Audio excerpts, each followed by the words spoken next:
नमस्कार, जोहार। स्वच्छ भारत कार्यक्रम में आप सभी का स्वागत है। मैं हूं नमिता।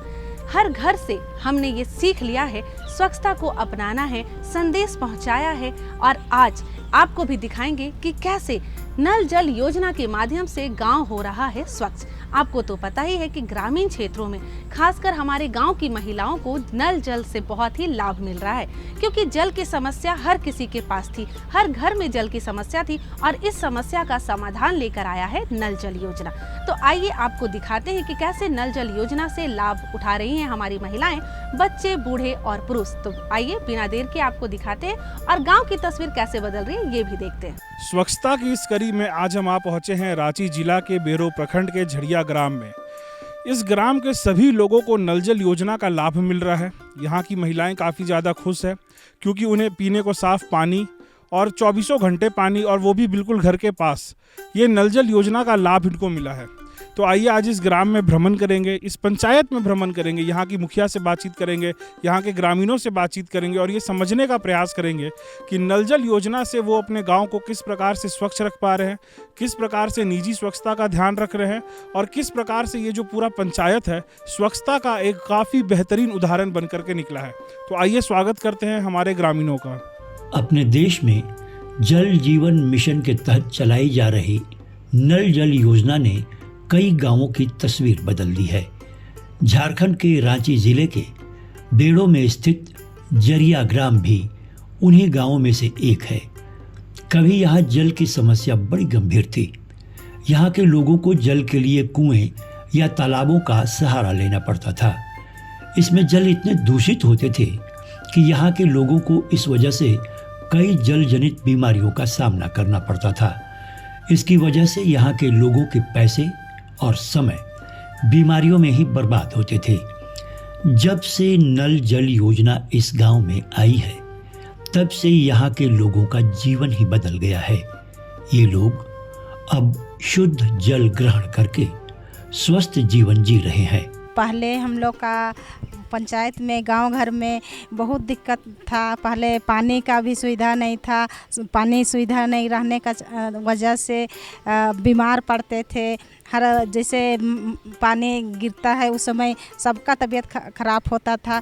कहे कि कुआं था, जल नल योजना नहीं था, उसकी वजह से गंदा पानी को यूज करते थे, पीते थे और बच्चा लोग भी वैसे ही रहता था। अभी हम लोग का जल नल योजना हुआ तो सबका दरवाज़ा पानी जा रहा है। उसका वजह से हम लोग को सबको सुविधा हो गया। ज़्यादातर महिला को अच्छा हुआ, कहे कि महिला लोग बहुत दूर दूर से पानी ला के तब नहाते थे। अभी अपना घर में समय भी बचत हो रहा है। और अभी मैं बाथरूम घर घर में करवा दिए। उसके बाद में सोख्ता गड्ढा करवा दे, चापाकल वाला 3 परिवार में एक सोख्ता गड्ढा भी बनवा दिए, नाडे भी बनवा दिए। फिर अभी जल नल भी करीब सबका घर घर हो गया, थोड़ा बहुत बचल है और उसको भी करने के लिए चालू है, ज़्यादा समय नहीं लगेगा। बोलते हैं जो गंदा करेगा उससे 100 रुपया दंड लेंगे बोलते हैं, इसलिए सबको अभी गंदगी कोई भी नहीं कर रहे हैं। अच्छा से नाडे सब में कूड़ेदान सब है उसमें डाल दे रहे हैं। उसके लिए समाज को मैं यही संदेश देना चाहती हूँ कि सबको अच्छा से, और सबका अभी तो सोख्ता गड्ढा हो ही गया है, पराया घर में नहीं है, तो सबको हम यही कह के समझा रहे हैं कि अपना अपना सोख्ता गड्ढा को बनाइए और वहीं पर पानी को कीजिए। कहे कि पानी का अब दिक्कत होने जा रहा है, तो अपना सोख्ता गड्ढा रहेगा तो पानी नज़दीक में रहेगा, कहा के सबको कर दे रहे हैं। जैसे अभी गर्मी का मौसम आ रहा है तो आ गया है, जैसे बच्चा लोग को रख रखाव के बारे में बताते हैं। जैसे डायरेक्ट शरीर में लू हवा सब चलता है, तो उससे बचने के लिए हम लोग मतलब खाली शरीर नहीं बच्चा को रखने के लिए कहते हैं, क्या कि उसमें डायरेक्ट ये धूप पड़ता है, तो उसको जैसे कपड़ा पहना के ही रखना है ताकि धूप से बचे बच्चा लोग। जैसे स्वस्थ पानी सब अभी जैसे हम लोग का पहले कुआं का पानी सब पीते थे और बहाव पानी सब वहाँ घुसल रहता था, उससे बीमारी सब होता था। अभी जैसे जल मीनार आ गया, हम लोग का यहाँ चापानल सब हो गया, तो उससे हम लोग का स्वस्थ पानी मिल रहा है, जिससे हम लोग डायरिया सबसे बचते हैं। जल योजना नहीं था तो हम लोग तो बाहर पहले खुला में ही नहाते थे और जिधर खेती बाड़ी करते थे उधर से भी पानी हम लोग ढो के लाते थे उस समय। और अभी तो गांव में मतलब क्या कहिए, घर घर में जल मीनार हो गया, घर तक पानी पहुंच रहा है अभी। हाँ हो, कैसे नहीं, हाँ कैसे नहीं होगा। कहे कि खुला जगह में पहले नहाते थे तो शर्मिंदी तो होता ही है। अभी वैसा नहीं है, अभी तो सबको अपना सरकार की तरफ से शौचालय भी बन गया और अपना वही बगल में अपना नहाने वहाने के लिए सुविधा कर लिया है। जब यहाँ ये योजना नहीं आई थी तब यहाँ के लोग बाल्टी भर पानी के लिए भी 2-2 किलोमीटर पैदल चलते थे। घंटों लाइन में खड़े रहकर जल की व्यवस्था करते थे, जो इनके दैनिक जीवन के लिए अपर्याप्त था। ये लोग कपड़े धोने तालाब में जाया करते थे, खुले में स्नान करते थे। तालाब के ठंडे और गंदे पानी से भी बुजुर्ग महिलाओं और बच्चों की तबीयत खराब होती थी। जल के अभाव में ये लोग नियमित रूप से न तो व्यक्तिगत स्वच्छता अपनाते, न ही अपने घर गांव की स्वच्छता का ख्याल रखते थे। नल जल योजना के आने से अब ये लोग शुद्ध जल अपने घर में ही प्राप्त कर रहे हैं और इस वजह से इनकी सारी समस्याओं का निदान हो गया है। 5 साल से एखन हमरे बहुत दूर दूर से पानी लानत रही, तो एखन 5 साल से यहाँ नल बैठाला है। तो ओकर बाद में का कहे ना से हम इनके घर घर पानी जाते से ले मुखिया इनके तरह से हम इनके सब कर व्यवस्था होवे लाई है। बहुत दूर से ओदे कुआं से ला रहा है, 2 किलो 1 किलोमीटर से पानी ढोना पड़ता है। पहले कुआं से ढो ढो के लाना पड़ रहा है। पहले कुआं का पानी पीने से केकरो पेट दुखा रहा है, रात को किसी को माने पतला पायखाना हो रहा है, और रात में हॉस्पिटल लेने के लिए किसी को माने पेट सुटवाने के लिए खोजना पड़ रहा है। दरवाज़ा खोलो माय बोल के खुलवाना पड़ता है। ऐसा पहले दिक्कत हो रहा है और अभी तो सब दिक्कत नहीं हो रहा है। नल होवल का बाद में उन लोग को क्या सिखाएंगे, उन लोग को बोल रहा है सुबह को नहा बरस उरस करो, नहा धोवा को अपना टाइम से स्कूल जाओ। जिसका 7 बजे कि 9 बजे उन लोग स्कूल जा रहा है, फिर मैंने 4 बजे आ रहा है, 3 बजे आ रहा है स्कूल से। तो लोग को ड्रेस उरेस खोल के फिर साफ सफाई माँ लोग कर रहा है, कपड़ा को भी सुबह उसको उन लोग को बदल रहा है। पहले हम इनके बहुत तकलीफ होत रहे, पोखरा जात रहे, लुगा फटा के टंगाए के नहाए धोआए, कितना ठंडा लगत रहे पोखरा में भी, मुख तकलीफ होत रहे। अब ई नल बनलक तो हम इनके तनिक सुविधा होएला, घर जाएला पानी हने मोटा रहे और बहुत जोर ठंडा भी लगत रहे। अब तो पतला पानी है, अच्छा लगेला पिए ले भी और नहाए धोआए ले भी ठंडा नहीं लगेला। बहुत तकलीफ में रही हम नहाए के धोआए में, एखन बहुत अच्छा लगेला। कितनों शाम तक में एक बेर नहाए के आए गर्मी में। यहाँ के ग्रामीण बताते हैं, जब से ये योजना यहाँ आई है तब से न सिर्फ यहाँ से पानी की समस्या दूर हुई है, बल्कि शुद्ध जल की वजह से बीमारियों पर भी अंकुश लगा है। अब यहाँ की महिलाएं अपने घर पर ही नियमित रूप से स्नान करने लगी हैं। इससे इनकी गरिमा को भी ठेस नहीं पहुँचती। अब इन्हें जल के लिए घंटों लाइन भी नहीं लगाना पड़ता।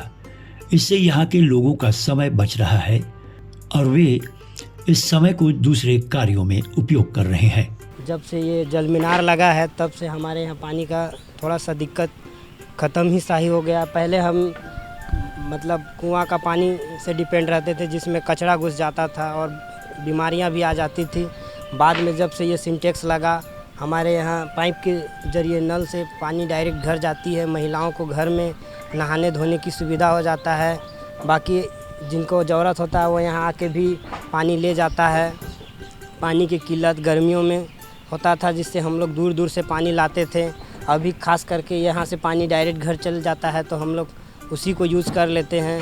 पानी का क्वालिटी भी अच्छा है, जिससे हम लोग को पीने में भी कोई बीमारियाँ नहीं आती है। और जब से पानी का पिछले बार टेस्ट भी हुआ था, इसका जो पानी का गुणवत्ता है उसके आधार पे पानी आने के बाद महिलाओं को दूर दूर तक मटका या घड़ा लेके, मटका डेगची कुछ भी लेके जाना नहीं पड़ता है।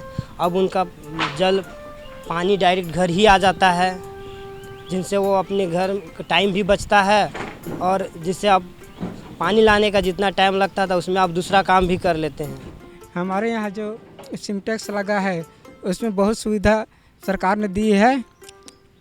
हम चाहते हैं कि हर गांव हर मोहल्ला में ऐसा सिंटेक्स लगे जहाँ की पानी का सुविधा हो। पहले बहुत दिक्कत होता था, पहले गांव के हर महिला नदी कुआं बहुत दूर दूर तक पानी लेने के लिए जाते थे।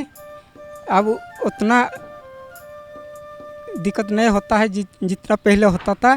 पहले का लगता था लेकिन इतना नहीं लगता था जितना अभी लगता है। गर्दा कुआं था ना, इसलिए गर्दा उद्दा था। कहीं कहीं के कुआं का तो अच्छा लगता था, कहीं कहीं का तो ख़राब भी लगता था।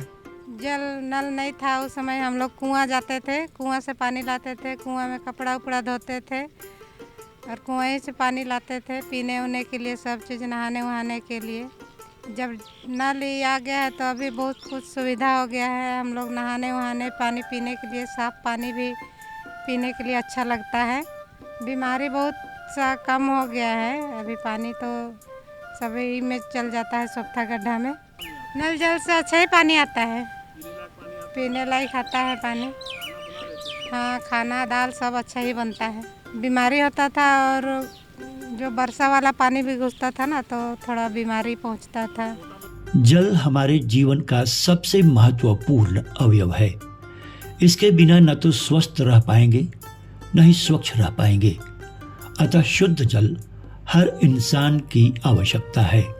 नल जल जैसी योजना इसे उपलब्ध कराने में काफ़ी कारगर साबित हो रही है। गांव-गांव में इस योजना की वजह से ग्रामीणों की आर्थिक और सामाजिक जीवन में तो बदलाव आ ही रहा है, साथ ही साथ इनके स्वास्थ्य में भी सकारात्मक बदलाव देखने को मिल रहा है। देखा ना आप सभी ने, जल ही जीवन है, ये सत्य कर दिखाया है इस गांव में। क्योंकि इस गांव के लोगों को देखकर हमें खुशी मिल रही है कि नल जल योजना से ये लोग लाभान्वित हुए हैं और अपने जीवन में स्वस्थ है, स्वच्छ है और मस्त हैं। बातों का सिलसिला यूं ही जारी रखते हुए अब हम आपको बताएंगे कि कैसे स्कूली बच्चे स्वच्छता का अभियान चला रहे हैं। स्कूल में बच्चे पढ़ने तो जाते हैं और स्वच्छता के बारे में भी जानकारी प्राप्त करके अपने घर, परिवार, आस पड़ोस में भी ये जानकारियां फैला रहे हैं। ज्ञान एक जगह ही स्थिर नहीं होता बल्कि वो चारों तरफ फैलता रहता है। ऐसा ही संदेश इन बच्चों के द्वारा मिल रहा है। तो बिना देर किए आप भी देखिए। अपने झारखंड प्रदेश में स्वच्छता सरकारी अभियान से आगे बढ़कर एक जन आंदोलन का रूप ले चुकी है।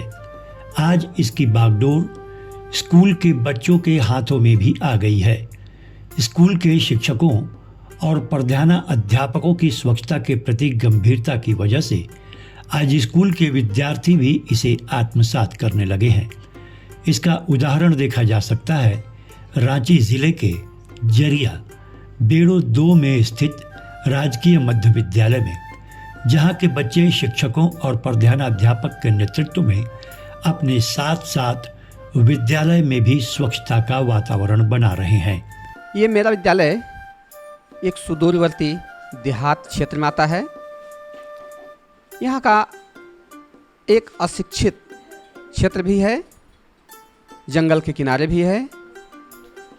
इस स्थिति परिस्थिति को देखते हुए हम लोग को यहाँ के बच्चे को व्यवस्थित करना या उसको लाइनअप करना हम लोग के लिए एक बहुत बड़ा चैलेंज के रूप में होता है।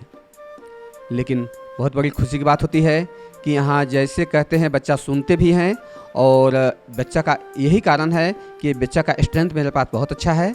लगभग मेरे पास 300 बच्चे हैं और 7:15 से बाद 7:30 तक प्रार्थना का जो दौर होता है असेंबली, वो भी हम लोग कंप्लीट कर लेते हैं। जो मुख्य बातें होते हैं वो असेंबली में हम लोग बच्चे को बताते हैं। जो मुख्य रूप में जैसे कि हम लोग को कल का प्रोग्राम क्या है या आज का कुछ विशेष चीज़ है, इस सब के विषय में बताते हैं।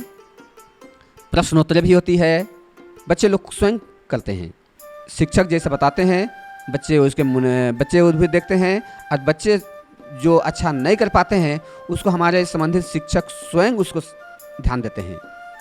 कुछ बच्चे का तो जैसे अगर बटन भी नहीं लगा हुआ है तो हमारे शिक्षक स्वयं उसमें लग के उसको कराते हैं। तो इस तरह से स्वच्छता हमारे पास अच्छी है। यहाँ के विद्यार्थी आज स्वच्छता के प्रति जागरूक हैं, तो इसमें यहाँ के शिक्षिका संगीता साहू का बड़ा योगदान है।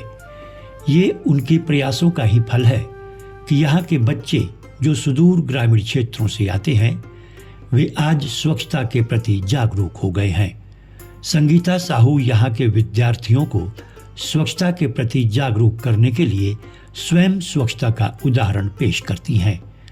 ये साप्ताहिक स्वच्छता अभियान भी चलाती हैं, जिसमें बच्चों को स्वच्छता के प्रति जागरूक किया जाता है।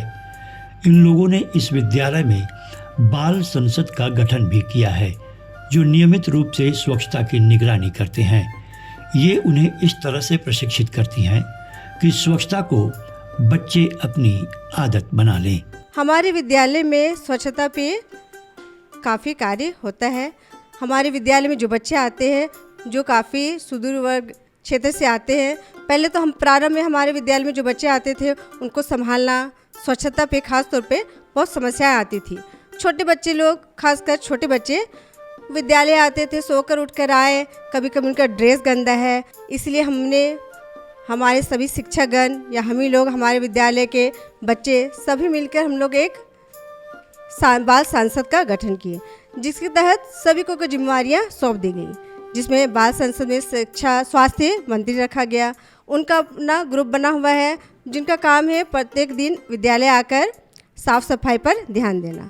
प्रत्येक दिन प्रारंभ में असेंबली के समय ही प्रत्येक बच्चे की नाखून, ड्रेस, यूनिफॉर्म, बाल वगैरह चेक किया जाता है, ताकि वो पूरी तरह स्वस्थ होकर विद्यालय आए, क्योंकि स्वस्थ तन में ही स्वस्थ मन का निवास होगा। जब वे स्वस्थ रहेंगे तभी तो मन लगाकर पढ़ पाएंगे।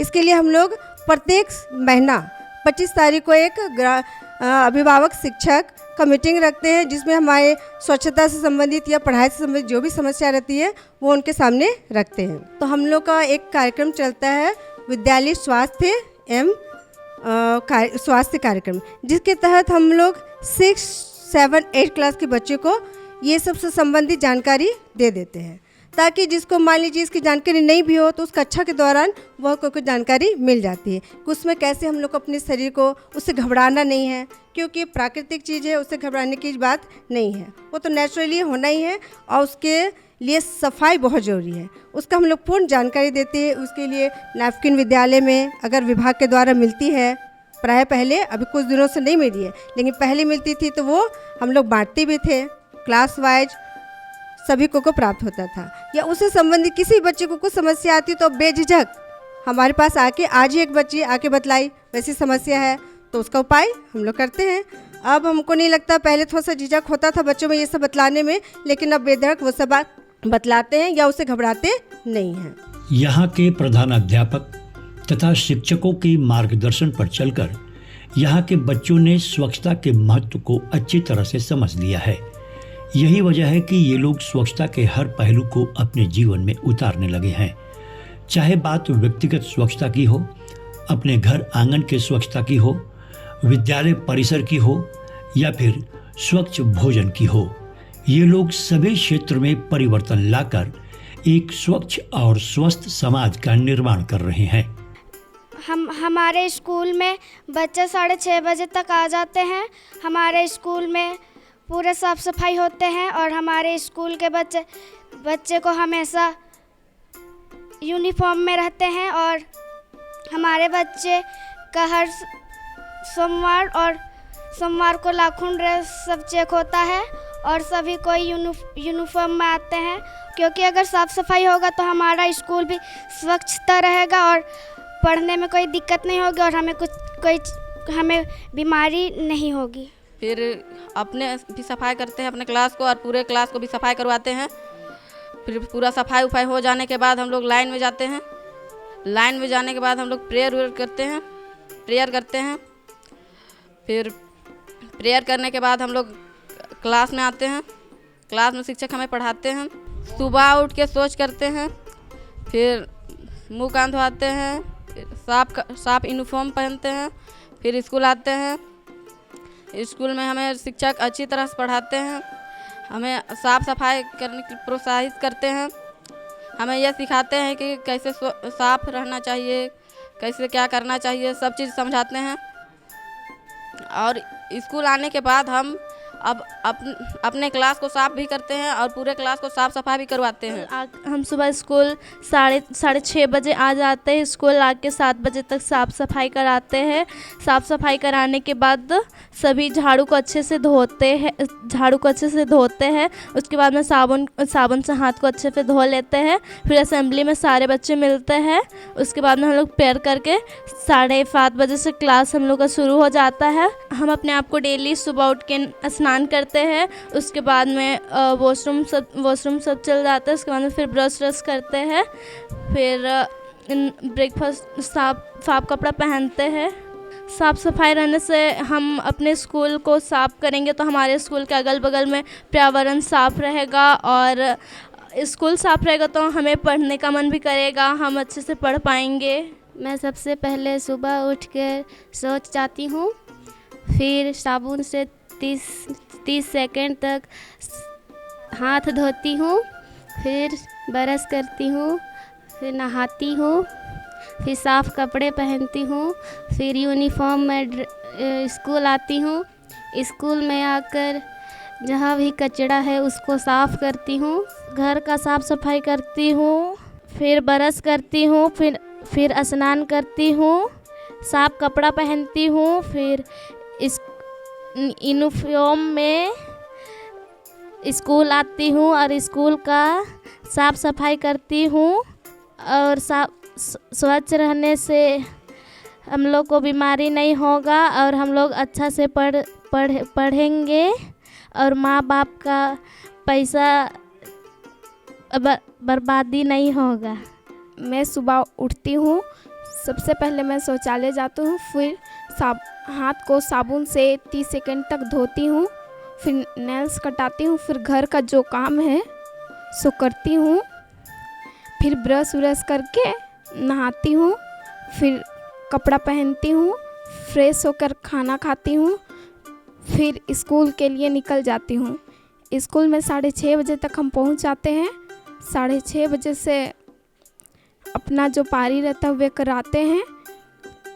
जो सफाई करना है जिसका पारी है और करते भी हैं 7 बजे तक। फिर साबुन से धुलाते हैं हाथ को 30 सेकंड तक और धोते भी हैं। साफ़ सफाई के लिए सुबह उठती हूँ। सुबह उठ के पहले बाथरूम जाते हैं। बाथरूम से आके फिर ब्रश करती हूँ। ब्रश करके नहा धोने फिर झाड़ू लगाती हूँ। झाड़ू लगा के नहाते हैं। फिर सफ़ा कपड़ा पहनते हैं। सफ़ा कपड़ा पहन के फिर स्कूल आते हैं। फिर ग्रुप बच्चे सब कोई झाड़ू लगाते हैं। जो मॉनिटर रहते वो हम लोग को बोलते हैं झाड़ू लगाने के लिए। फिर हम लोग हाथ धोते हैं साबुन से। जो बीमारी रहती है वो दूर होता है। फिर घर का सारा काम करती हूँ। आंगन गंदा है तो उसको साफ़ करती हूँ। बगल में अगर गंदा है तो समय मिलता है तो साफ़ कर देते हैं, तो बोल देते हैं। स्कूल आते हैं। फिर बरामदा सबको झाड़ू करते हैं। क्लास सफाई करते हैं। हर पढ़ाई छूटेगा नहीं। अगर बीमार हो गए तो 2-3 दिन भी अगर घर में रहेंगे तो स्कूल छूटेगा तो पढ़ाई हम लोग का कम होगा। दवाई का खर्चा अलग से हो जाएगा मम्मी पापा का। इसी के लिए साफ़ सफाई रखना ज़रूरी है। इधर उधर कचरा दिखता है तो उसे साफ़ करते हैं। कपड़ा साफ़ करते हैं। बर्तन धोते हैं। फिर आंगन साफ़ करते हैं। फिर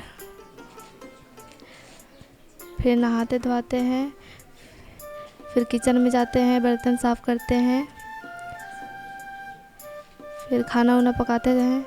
तो फिर सब्ज़ी को पहले अच्छे से धो लेते हैं। उसके बाद में खाना पकाते हैं। जहाँ भी गंदा दिखता है उसे साफ़ कर देते हैं।